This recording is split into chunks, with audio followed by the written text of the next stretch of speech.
Nothing beats a jet.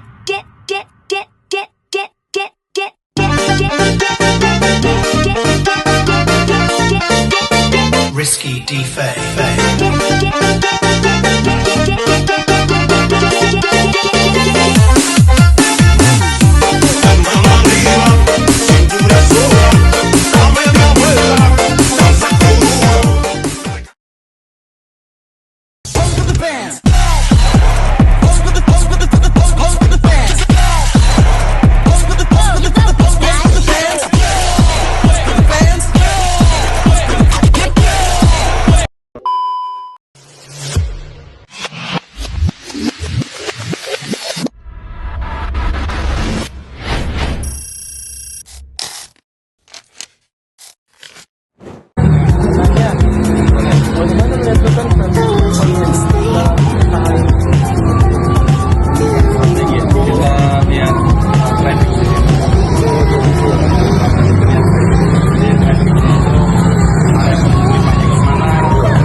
Assalamualaikum warahmatullahi wabarakatuh. Perkenalkan, nama saya Eka Lestari, NIM 64250326. Di sini saya menjadi moderator kelompok manajemen bisnis yang akan menjelaskan menganalisis pengambilan keputusan dalam menentukan strategi promosi efektif pada UMKM Banana ID.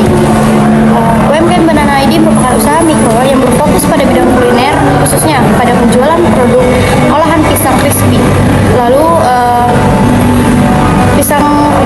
olahan pisang crispy ini ada berbagai rasa dan berbagai bentuk, yaitu satu ada pisang embung, lalu ada pisang nugget atau pisang crispy. Produk ini diproduksi dengan bahan baku pisang pilihan yang dipadukan dengan berbagai olahan seperti ada rasa coklat, keju, tiramisu, original, dan lainnya. Brand ID ini berdiri awalnya di Jalan Agus Salim di depan Toko Elut, lalu berpindah tempat ke dekat klinik di dekat proyek. Lalu usaha kecil yang terus berupaya mengembangkan inovasi produk dan strategi pemasaran di tengah persaingan pasar kuliner yang semakin ketat. Banana ID ini didirikan pada 11 Maret 2024, yaitu satu hari sebelum dimulainya bulan Ramadan 1445 Hijriah. Lalu ada rumusan masalah. Yang pertama, bagaimana menentukan strategi promosi yang paling efektif dalam Banana ID. Yang kedua, apa saja sih produk yang dijual oleh Banana ID. Yang ketiga, kapan Banana ID didirikan. Lalu dilanjutkan ada tujuan keputusan. Tujuan keputusan yang pertama ada menentukan strategi promosi yang paling efektif dan efisien.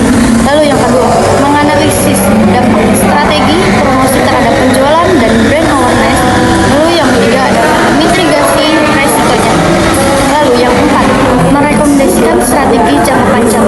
Lalu dilanjutkan dengan manfaat penulisan. Manfaat penulisan yang pertama ada teoritis, contohnya seperti penerapan manajemen dan pengambilan keputusan. Lalu yang kedua ada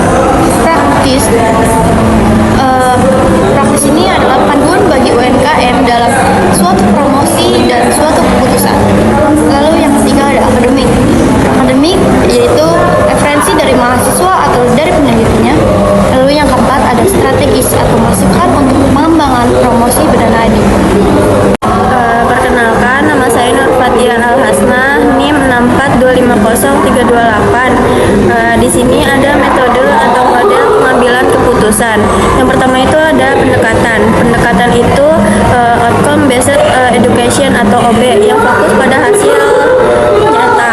Nah, yang kedua itu ada model Simon, intelligent, design, dan choice. Nah, yang pertama itu ada intelligent. Intelligent yaitu kumpulan data dan analisis masalah. Yang kedua itu ada desain. Desain yaitu rancang alternatif strategi. Yang ketiga itu choice, yaitu pilih strategi yang terbaik. Nah, selanjutnya itu ada alasan pemilihan model. Nah, yang pertama itu ada sistematis dan mudah dipahami. Yang kedua ada berbasis data, bukan intuisi. Yang ketiga ada fleksibel untuk berbagai masalah manajerial. Dan yang keempat efisiensi untuk UMKM. Nah, problem statementnya itu ada 3 ya. Yang pertama itu penjualan stagnan 3 bulan terakhir. Yang kedua promosi digital belum optimal. Yang ketiga butuh strategi efektif seperti digital, offline, atau kombinasi. Selanjutnya ada konteks dan data internal. Nah, dari Berdana ID-nya itu, nah yang pertama itu ada produk utama, yaitu yang paling lakunya itu pisang crispy, ada rasa original, keju, dan coklat. Nah, lokasinya itu di Agus Salim, Bekasi Timur. Promosinya itu mereka lewat Instagram, TikTok. Nah, itu 3 konten per minggu. Anggarannya itu kurang lebih 300.000 per bulan. Nah, mereka itu mengalami penjualan stagnan selama 3 bulan terakhir. Halo, perkenalkan nama saya Leonel Mesidenga dengan NIM 642500311. Di sini saya akan membahas tentang eksternal, yaitu kesatu ada konsumen terhadap remaja dan pekerja pemuda. Lalu ada lingkungan yang dekat dengan pusat aktivitas. Kemudian lalu ada juga persaingan antara UMKM dan sejenisnya. Selanjutnya saya akan membahas tentang alternatif strategi dan kriteria alternatif. Yang pertama fokus pada digital marketing, yaitu konten berkualitas, iklan berbayar, dan influencer lokal. Terus yang kedua ada fokus pada promosi offline, yaitu bazar, brosur, voucher, dan stand di area ramai. Terus yang ketiga kombinasi digital dan offline, yaitu digital tambah event, lokal atau bazar. Adapun juga kriteria penilaian, yaitu aktivitas, biaya, jangkauan, waktu, dan kualitas promosi. Selanjutnya ada penerapan model Simon. Yang pertama intelijensi, yaitu mengidentifikasikan masalah promosi digital yang belum efektif. Kemudian ada juga yang kedua, yaitu desain, yaitu membuat 3 alternatif strategi. Dan yang terakhir yang ketiga ada choice memilih alternatif atau kombinasi digital dan offline. Perkenalkan, nama saya Salsabila Radifa Akila, NIM saya 6425057. Saya di sini akan menjelaskan tentang rencana tindak dan SOP. 1. Kalender konten 3-4 kali dalam seminggu. 2. 40% anggaran untuk promosi offline seperti bazar, voucher, dan sampling. 3. Menggunakan influencer mikro lokal. 4. Mempromosikan pelanggan selama tiap bulan. 5. Evaluasi performa tiap 4 minggu seperti penjualan dan engagement. Perkenalkan, nama saya Giri Osvaldo dengan NIM 4250113. Di sini saya menjelaskan tentang KPI dan resiko KPI. Yang pertama, penjualan bertambah 15% per bulan.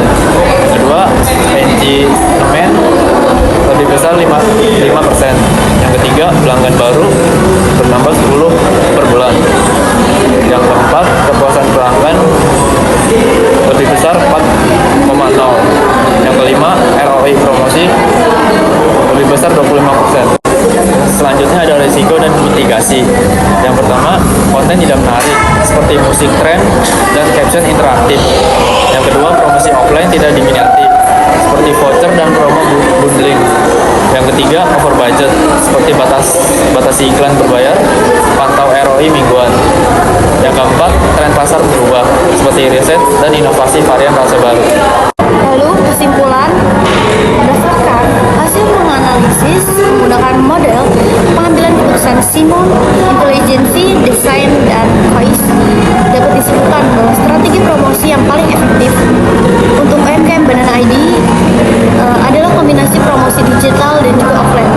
Pendekatan ini merupakan peningkatan jangkauan konsumen melalui media sosial sekaligus membangun interaksi langsung dengan pelanggan di lingkungan lokal dengan cara promosi digital melalui Instagram dan juga TikTok.